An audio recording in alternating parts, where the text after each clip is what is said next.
J'allais dire un mot sur Israël avant de continuer. Maintenant il est rentré dans son pays. Les nations ne l'ont pas voulu. Tous les voisins n'ont pas voulu d'Israël là-bas. Mais comme Dieu l'avait décidé dans son plan, que celui qui a dispersé Israël, lui-même le rassemblera et le retournera dans son pays. C'est son pays. Le pays de Dieu qu'il a donné à Israël par promesse à Abraham, Isaac et Jacob. Et Israël croit cela. Il fallait même suivre les discours de Netanyahou à l'ONU en ce mois de septembre qui vient de s'écouler. Il fallait vraiment comprendre que vous avez affaire à un politicien mais qui croit Dieu, mais qui croit aux promesses, mais qui a confiance en Dieu, qui croit à la Bible, qui croit aux Écritures, qui croit aux prophètes et qui attend ce que les prophètes ont dit. Frère, vous savez quoi? Parmi toutes les nations de la terre, les nations naturelles, Dieu a une nation qui lui appartient. C'est Israël. C'est son témoin parmi les nations. Quand j'ai entendu son discours, j'ai dit, oh Dieu, c'est si merveilleux. C'est si merveilleux. Tu te retrouves même au siège des nations païennes. Les nations. Et tu as là une nation au milieu d'eux. Une nation pour parler de toi, pour t'honorer, pour te croire, pour te confesser au milieu de tous les païens. 192 pays. Un seul est la nation de Dieu. Témoin de Dieu pour condamner les autres nations. C'était merveilleux, frère. Il fallait écouter. Et ce que Netanyahou a dit là, c'est ça la vérité. C'est ça la vérité. Et il leur disait, choisissez ou du côté de la malédiction ou le côté de la bénédiction. Choisissez. Et le côté de la malédiction, c'est le côté là des ennemis d'Israël. Parce que lui croit que l'ennemi d'Israël, c'est l'ennemi de Dieu. Qui maudit Israël, Dieu le maudit. Alors il leur a dit, choisissez. Voyez frère. Oh, alléluia. Et il pouvait même citer la Bible dans son discours. Aucune de ces nations n'a cité la Bible. Mais Israël a cité. Et il était comme quelqu'un de fier de lui-même. Il n'a peur de personne. Oui, parce qu'il n'a pas besoin de craindre. C'est l'Éternel qui les a plantés là-bas. Personne pour les déraciner. Même si tout sera aujourd'hui pour chercher à anéantir Israël, ils vont échouer comme ils vont échouer, comme ils ont échoué, pardon, en 1967 lors de la guerre de 6 jours. Ils ont échoué lamentablement. Les Arabes avaient reçu les soutiens des pays puissants du monde. Ils avaient des chars qu'Israël n'a jamais eu.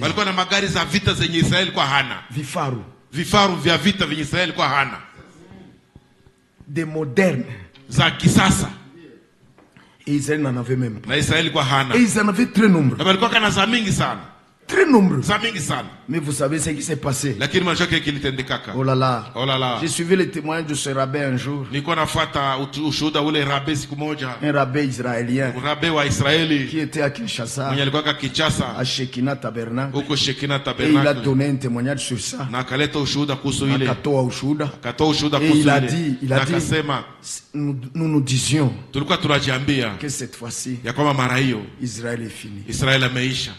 Mais nous sommes allés, chacun en synagogue, au temple par-ci par-là, et nous avons crié à notre Dieu.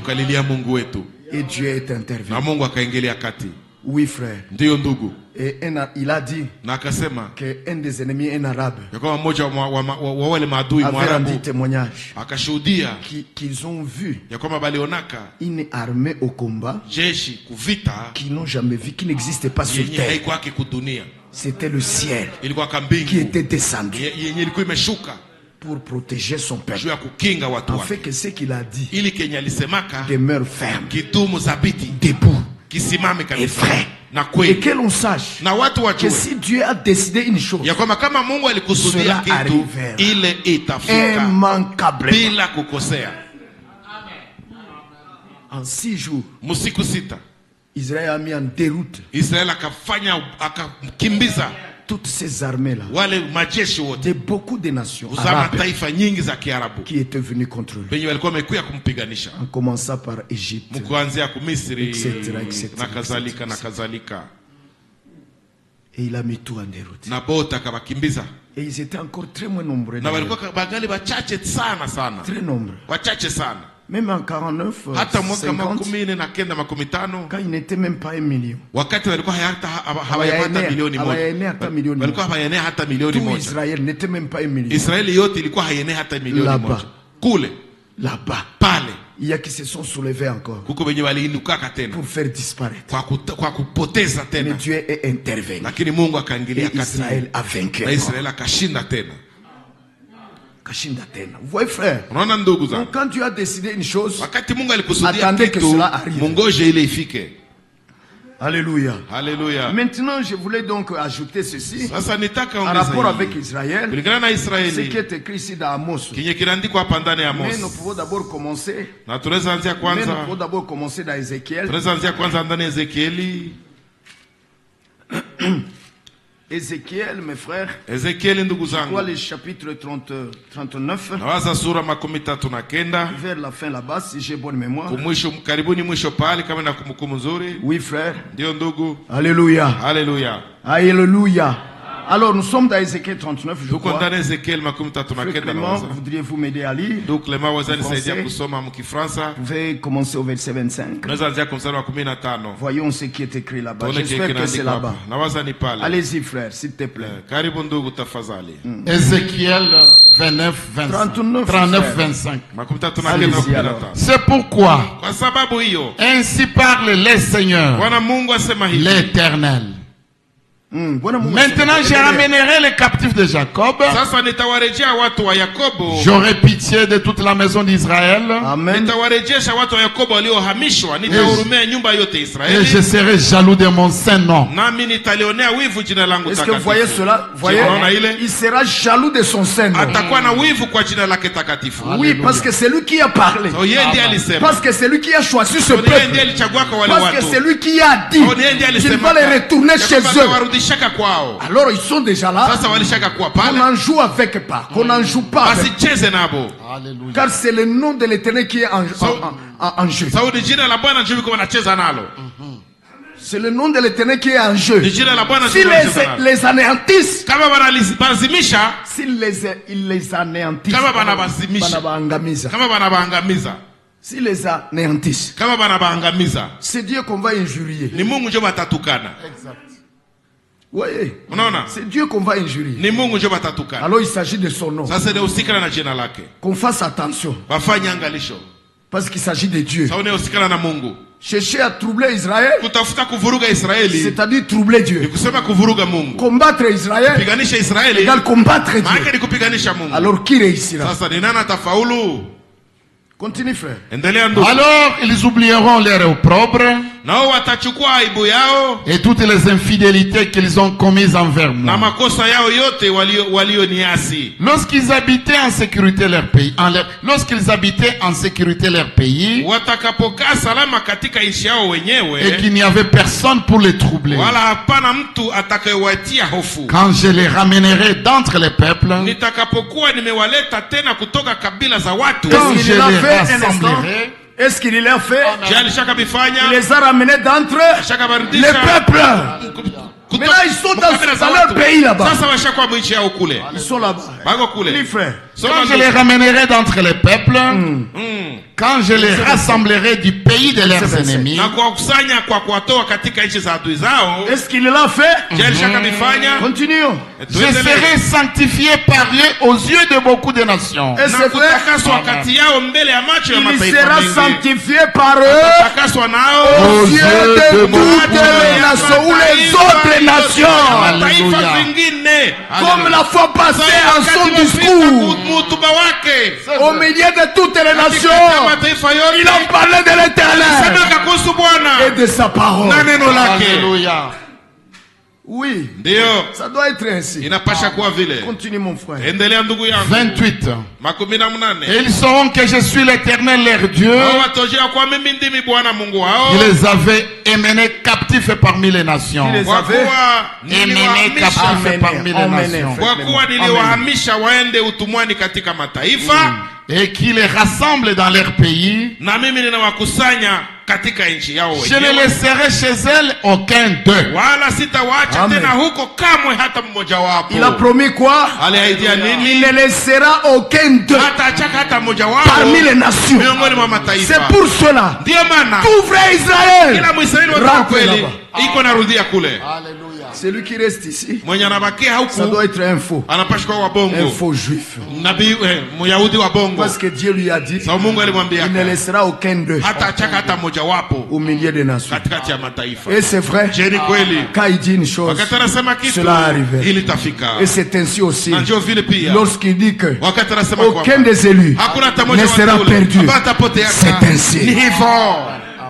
C'est ainsi. Aucun d'eux ne sera séduit pour être perdu. Continue, frère. Verset 29. Et je ne leur cacherai plus ma face, car je répandrai mon esprit sur la maison d'Israël. Dit le Seigneur l'Éternel. Amen. Ce verset 29 va s'accomplir après l'enlèvement. C'est là qu'il va déverser sur eux son Saint-Esprit. Alléluia.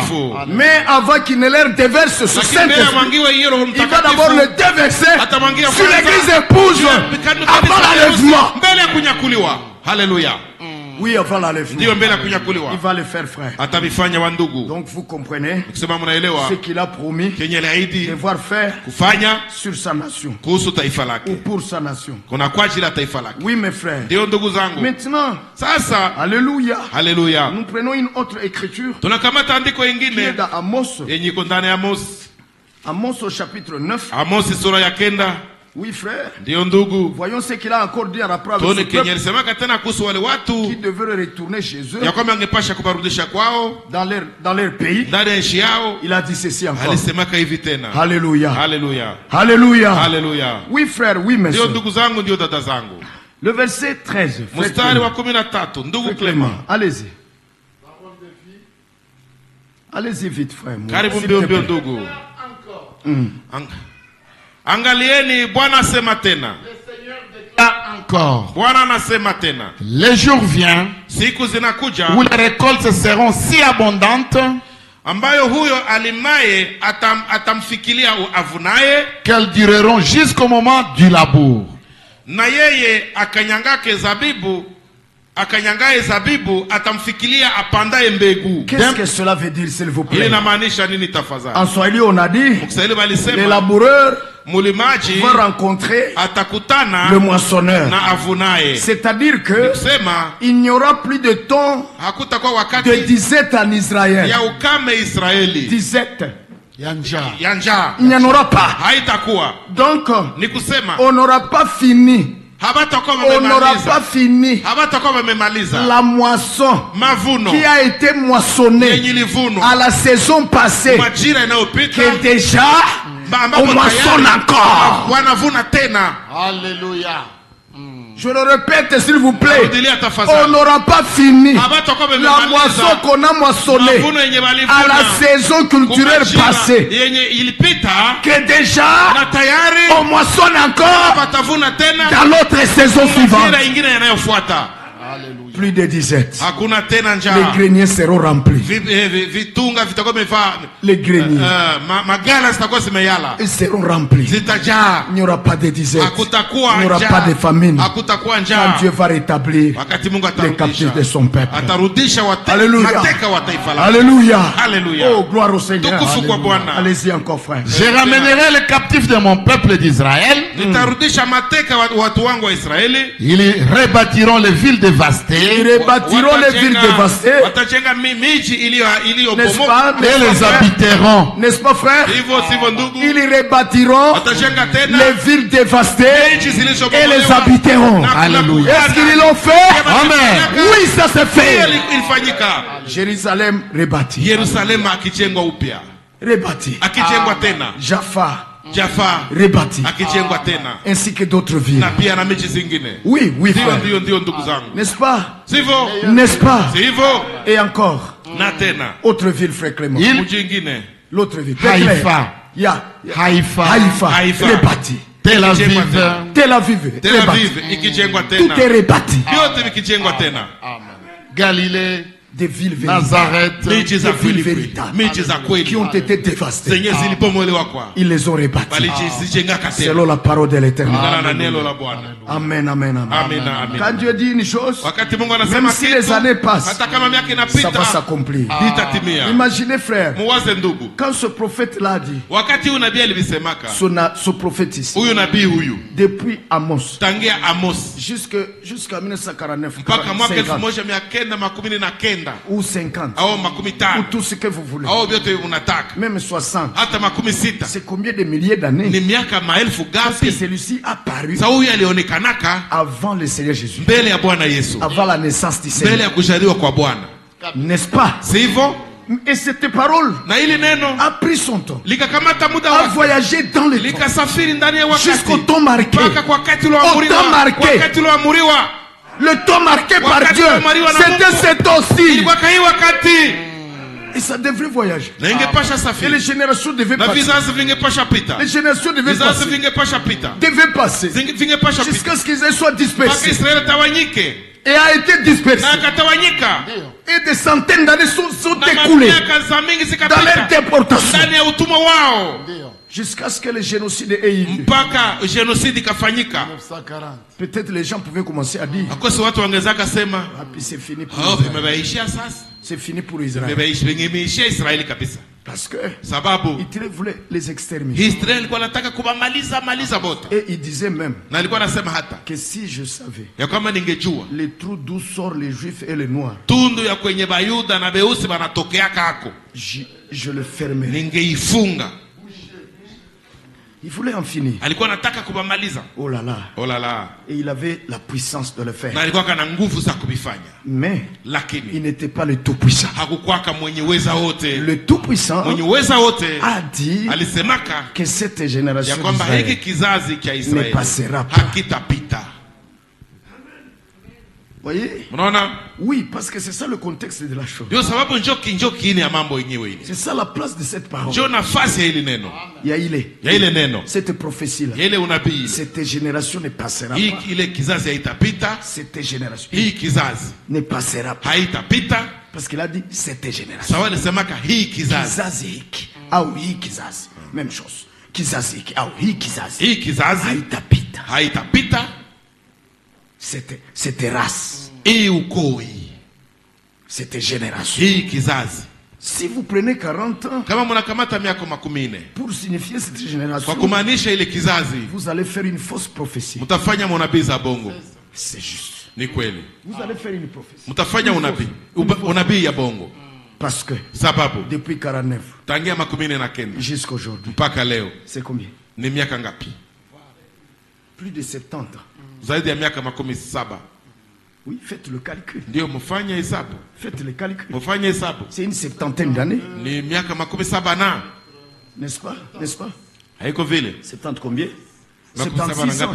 Miaka 76. Alors vos 40 ans sont où? Sasa zile miaka Mwishowe sasa. Finish vos 40 sont où? Zile miaka 10 ziko. Vos 40 sont où? Voilà pourquoi Ndio maana Dieu soit remercié Mungu ashukuriwe d'avoir introduit kwa kuweza un docteur, mwalimu un docteur pour nous placer bibliquement le message de Dieu. Dieu soit remercié. Je pense au ministère de Frère Franck. Et s'il vous plaît, c'est juste. Quand vous allez dans les Écritures, le mot génération, ça ne suffit pas 40 ans seulement. C'est beaucoup de choses à la fois. Beaucoup de choses. Beaucoup de choses. Donc c'est pas 40 ans. Mais s'il vous plaît, frère, ce que Jésus a dit concernait la race israélite, la génération juive. Vous comprenez? C'est ce dont il parle. Il a dit que les cieux et la terre passeront, mais sa parole ne passera pas. Et cette génération ne devait pas passer. Peu importe tout ce qu'ils pouvaient faire sur la terre, les nations, impossible. Cette génération ne devait pas passer. Les Juifs ne devaient pas être extrémistes. Hawangeangamizwa jusqu'à ce que tout arrive. Et alors ils retourneraient. Ils seraient déjà dans leur nation encore. Une nation encore. Naissant encore. Mais cette fois-ci, comme des morts ressuscités. Comme des morts ressuscités. Comme des morts ressuscités. Venant des sépulcres des nations. En tant que nation. Vous comprenez, parce que elle était comme effacée. Elle était la nation. Cette nation israélite. On n'en parlait plus. Ça n'existait plus. C'était morte. Enseveli. Parmi les nations. Les uns étaient devenus des Congolais, d'autres disons des Zaïrois, des Rwandais, des Américains. Vous voyez, ils étaient là. Vous voyez. Et il y a la nationalité des nations israéliennes.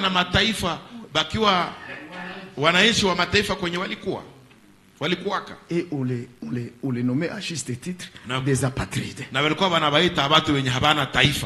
Des apatrides. Vous voyez, et c'est ce que c'était. Il n'y avait plus cette nation. C'était fini. C'était fini.